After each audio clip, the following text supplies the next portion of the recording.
আহ, এটা হচ্ছে আমাদের এখানকার একটা মুরগির দোকান। মুরগির বলতে মুরগি, হাঁস, কবুতর সবই পাওয়া যায়।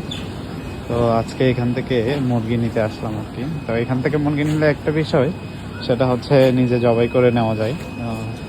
তো আমি এখান থেকে একটা মুরগি নিয়েছি, মোটামুটি 2 কেজির মতো। তো 2 কেজি মোটামুটি 56 RMB মতো লেগেছে। 14 RMB চিনি আর কি। হাঁস রয়েছে, মুরগি রয়েছে, কবুতর রয়েছে। তো আমি যেটা করেছি, সেটা অলরেডি জবাই করেছে, সেটা এখন সে পরিষ্কার করে দিচ্ছে। আমি এটা নিয়েছি, এটা হচ্ছে যেখানে জবাই করেছি। জবাই করার পরে এখন সে পরিষ্কার করে কেটে দিয়ে দেবে। তো হালাল জিনিস খাইতে গেলে একটু দাম বেশিও পড়ে। আর এই সব মুরগির দাম তো এমনিতেই একটু ব্রয়লার মুরগির থেকে একটু বেশি।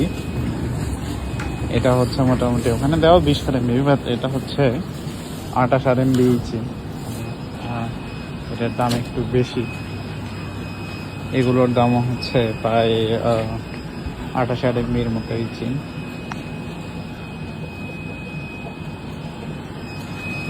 এখানে আশেপাশে মাছের দোকানও আছে, মাছের দোকান, আরো বিভিন্ন দোকান রয়েছে আর কি।